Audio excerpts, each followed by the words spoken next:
La jueza 41 de Bogotá, Laura Barrera, rechazó la solicitud de la Fiscalía General donde se le pide exonerar a Álvaro Uribe de la investigación que se le sigue por los delitos de fraude procesal y soborno. Para la magistrada, varias pruebas y testimonios permiten interferir que el exmandatario tuvo una participación activa en los hechos que se le imputan. La impunidad de la que ha gozado hasta ahora el jefe de la oligarquía colombiana, Álvaro Uribe, parece haber llegado a su fin. Esto gracias a que la jueza Laura Barrera rechazó la solicitud de la Fiscalía General para exonerar al exmandatario de cualquier responsabilidad en los cargos que se le imputan por soborno y fraude procesal. En tal sentido, la Fiscalía ha actuado más como defensora del indiciado que como garante de la legalidad, solicitando en 2 ocasiones archivar el proceso penal. Sin embargo, la magistrada niega la solicitud a la vista de las pruebas documentales y testimoniales que le permiten inferir que Uribe tuvo una participación activa en los hechos.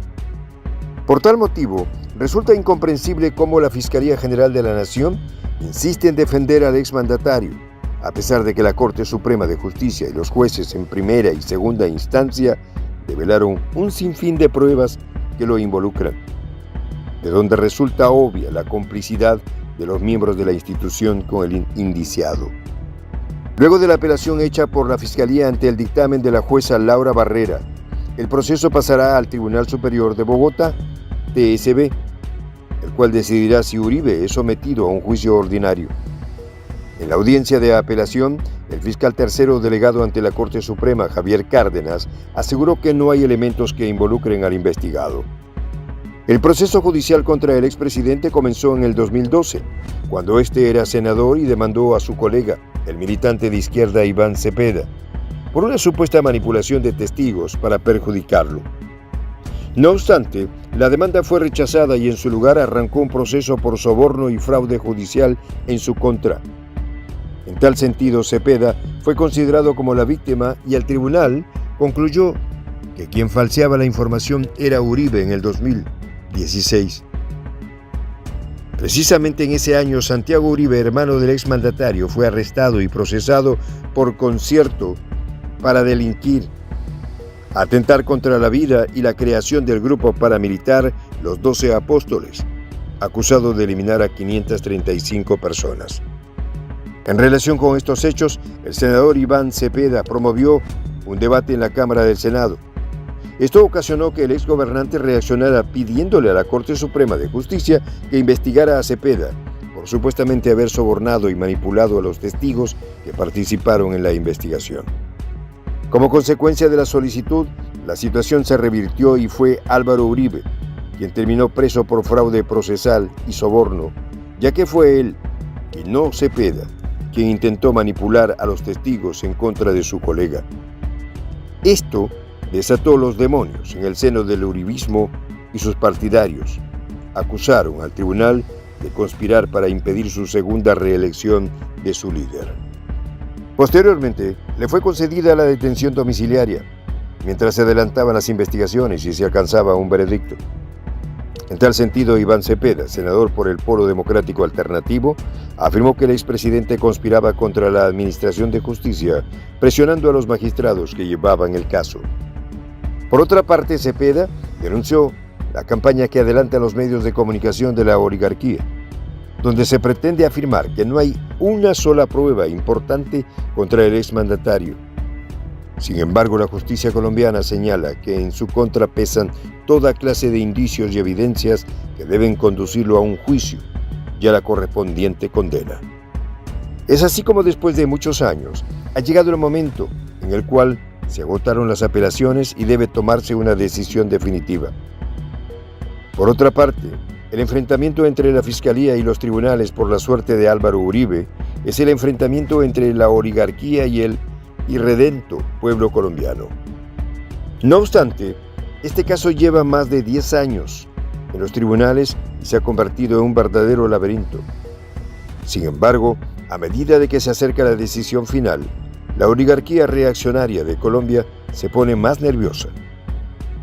De allí las últimas movilizaciones donde exmilitares retirados llaman abiertamente a defenestrar al presidente Gustavo Petro.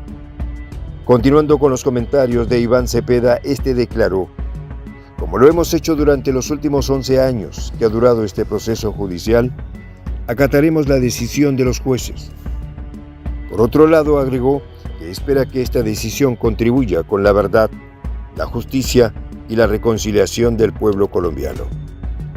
En relación con el caso, los testigos han señalado que Uribe ofreció prebendas para lograr que los ex paramilitares se retractaran de las declaraciones donde lo acusan a él y a su hermano Santiago de tener nexos con sus organizaciones.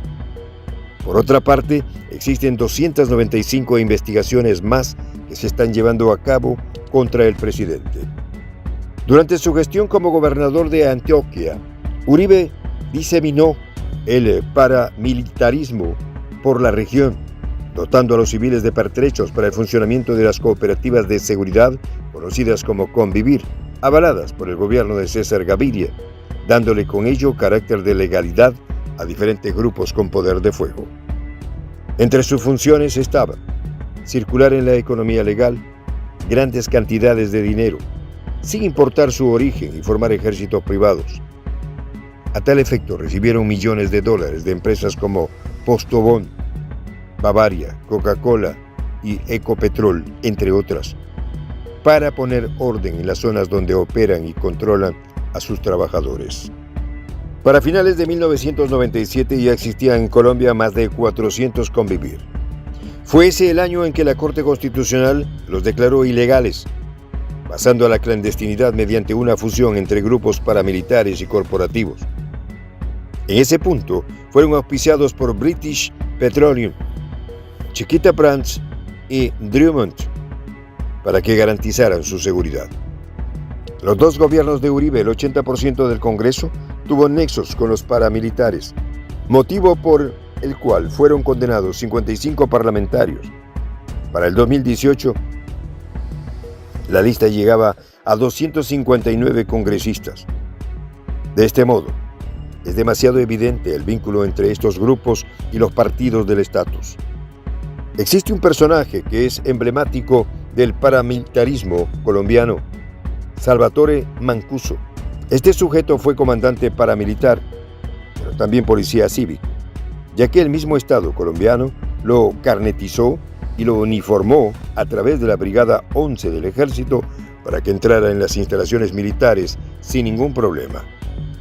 Su poder en las Autodefensas Unidas fue tan grande que fungió como jefe de Estado Mayor de los paramilitares en el proceso diseñado por Álvaro Uribe Vélez para darles una palmada en la mano por portarse mal. Según versiones, existen pruebas de que dicho juicio fue una farsa y solo cambiaron de pelaje y de modo de operar. Es así como se estableció una simbiosis entre paramilitares, soldados, políticos y vendedores de estupefacientes, lo que hoy se conoce como la parapolítica, adueñándose con violencia y corrupción de las jornadas electorales, las ramas del poder público y las fuerzas de defensa y seguridad. Este es el mundo en el que reinó Álvaro Uribe Vélez hasta ahora. De tal modo que se generó una zona gris en la cual la institucionalidad aparentemente democrática era usada para consolidar la ilegalidad.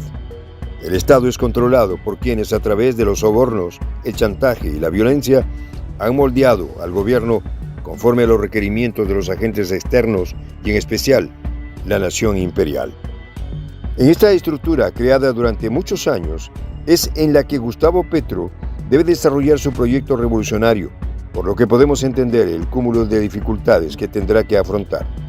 Una prueba del control que tiene la parapolítica sobre las instituciones es el que la Fiscalía General funcione como defensora de Uribe. El temor a Mancuso es que sus declaraciones puedan salpicar a los parapolíticos, entre ellos a Uribe. El juicio al exmandatario es el juicio a la clase que ha marcado la vida de la nación sudamericana. De su resultado puede depender hacia dónde dirigirá sus pasos el pueblo colombiano, por lo que amanecerá